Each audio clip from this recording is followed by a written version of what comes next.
اقبال علیہ رحمہ نے کہا تھا، سید حجویر مخدوم امم مرقد او پیر سنجر را حرم، خاک پنجاب از دم او زندہ گشت۔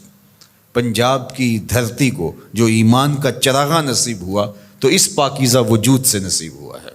صبح ما از مہر او تابندہ گشت، ہماری صبح اس سورج کے طلوع ہونے سے ہوئی ہے، ورنہ تو اندھیری رات تھی۔ ایمان کا چراغاں ہمارے سینے میں ہوا ہے تو اس پاکیزہ وجود کی وجہ سے ہوا ہے۔ تو یہ صوفیاء تھے جنہوں نے اپنے وطن مالوف چھوڑے، اپنی بستیاں چھوڑی، سمرقند بخارا جیسی سرزمین، وہ سرزمین کہ جو آماجگاہ تھی، خوبصورتیوں کا اور جمالیاتی مرکز تھے، اور وہ خوبصورت علاقے چھوڑے، غزنی سے چل کے آئے، شہر مدینہ چھوڑا، حضور کی ہمسائیگی چھوڑ کر کے آ کے ویران ٹبوں پہ بیٹھ گئے اور وہیں شمع اسلام روشن کی، اور پھر ان کے دم سے چراغاں ہوا اور اسلام کا نور پھیلا۔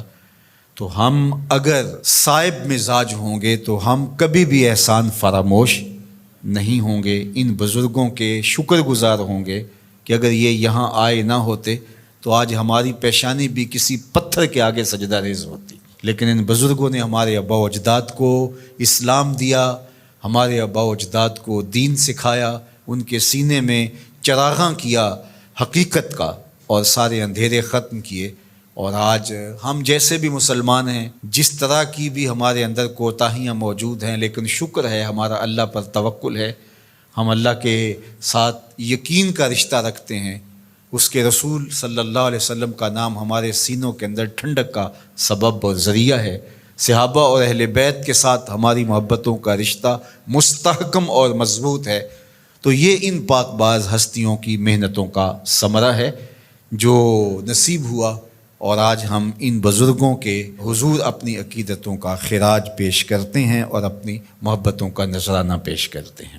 دوسری بات، چونکہ جب کسی چیز کی اصل لوگوں کی ضرورت بنتی ہے تو مارکیٹ میں اسی کی نقل آتی ہے، جس کی اصل قابل قبول نہیں ہے اور جس کی اصل کی ڈیمانڈ نہیں ہے اس کی نقل بھی نہیں آتی۔ تو اس لیے چونکہ صوفیاء کے ساتھ لوگوں کا تعلق، لوگوں کا ربط، لوگوں کا رشتہ محبت بہت گہرا ہے، تو بہت سارے ایسے لوگ جو صوفی نہیں تھے وہ لبادہ اوڑھ کر کے بیٹھ گئے اور لوگ ان کی طرف جانے لگے، پھر ان کے کہے ہوئے جملوں کو آگے نقل کرنے لگے، اور معاشرے کے اندر تصوف کا ایک غلط تصور پھیلا جو کہ تصوف کی روح نہیں تھی۔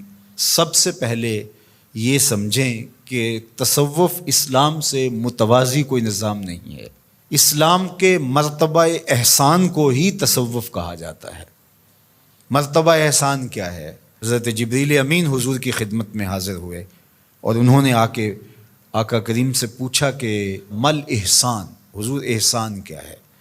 تو آقا کریم نے فرمایا، تو اللہ کی عبادت اس طرح کرے کہ گویا تو اسے دیکھ رہا ہے۔ تو عبادت کو اس طرح سے کرنا یہ مرتبہ احسان ہے۔ دوسرے لفظوں کے اندر اس کو تصوف کہا جاتا ہے۔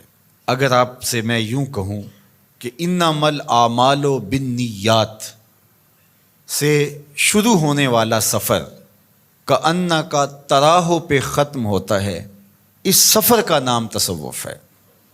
اس کو مرتبہ احسان کہہ لیں، اس کو تصوف کہہ لیں، اس کو صوفیزم کہہ لیں، اس کو کوئی نام دے دیں، تو یہ ہے مرتبہ احسان جو انما الاعمال بالنیات سے شروع ہوتا ہے، اور وَاعْبُدْ رَبَّكَ كَأَنَّكَ تَرَاهُ، اپنے رب کی عبادت اس طرح کرو کہ گویا تم اسے دیکھ رہے ہو۔ تو یہ جتنا احساس انسان کے اندر راسخ ہوتا چلا جائے گا اس قدر وہ بڑا صوفی ہوگا۔